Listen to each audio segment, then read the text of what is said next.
Depuis le début, nous utilisons l'interfaçage par défaut de Blender, mais il faut savoir que vous pouvez arranger et enregistrer les différents interfaçages, soit en fonction de ce que vous êtes en train de faire, soit en fonction de vos préférences et habitudes. Alors, ces différents modes d'interfaçage, on va y accéder par la liste ici à droite du menu principal. Alors ce type d'objet liste, pour choisir un des objets de cette liste, on clique sur l'icône tout à gauche et on a accès à différentes options.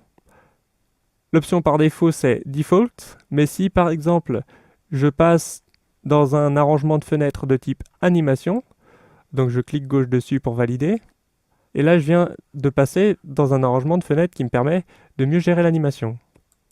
Même chose si je veux par exemple passer en éditeur vidéo, donc Video Editing, encore une fois je clique dessus et ça me permet d'avoir un arrangement de fenêtres préenregistré qui me permet d'éditer les vidéos facilement. On va pouvoir retourner sur l'option Default.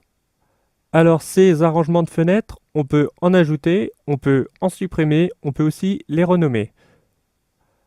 Pour ajouter une nouvelle interface, on va cliquer sur le petit plus à droite qui permet d'ajouter une nouvelle préconfiguration. Il a changé le nom par défaut. Pour changer ce nom, on clique simplement gauche dessus et on tape. Donc là, par exemple, je vais le nommer mon interface et je valide avec entrée.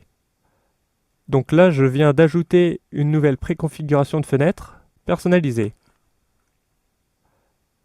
Maintenant, si cette interface, je la change un peu, juste pour que vous voyez l'effet, et que je passe maintenant de mon interface à Default, ou bien de Default à Animation, puis d'Animation à mon interface, donc vous voyez, je retrouve bien mon arrangement qui a été défini. Pour supprimer cette préconfiguration, à la place d'utiliser le plus, on va utiliser la croix.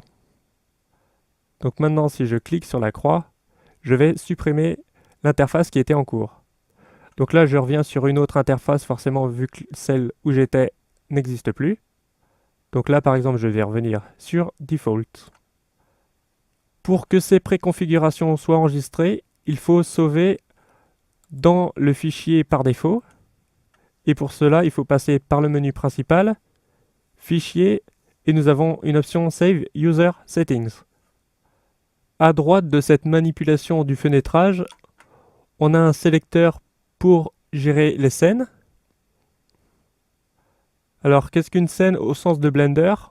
En fait, une scène, c'est le conteneur le plus grand possible que peut contenir un fichier. Et chaque scène va contenir les objets, les réglages qui la constituent. Alors là, je vous ai déplié la vue hiérarchique de l'outliner à droite pour que vous voyez bien que la scène, donc c'est le plus grand objet global et elle comporte les différents objets et réglages. Si j'ajoute une scène avec le bouton plus ici, alors on a plusieurs options. On va simplement cliquer sur New pour faire une nouvelle scène vide. Et donc maintenant, vous voyez que dans la vue hiérarchique ici, j'ai une nouvelle scène qui est différente et qui ne contient pas les objets et les réglages de l'autre scène. Pour renommer la scène, même principe, on clique sur son nom, on tape et on valide. Encore une fois, pour aller chercher différentes scènes, on clique sur l'icône de la liste à gauche et on peut aller soit sur ma scène qui vient d'être ajoutée, soit sur scène qui est la scène par défaut. Si maintenant je vais sur ma scène et que je supprime avec la croix, je retourne automatiquement sur la scène qui reste et il ne reste plus qu'elle.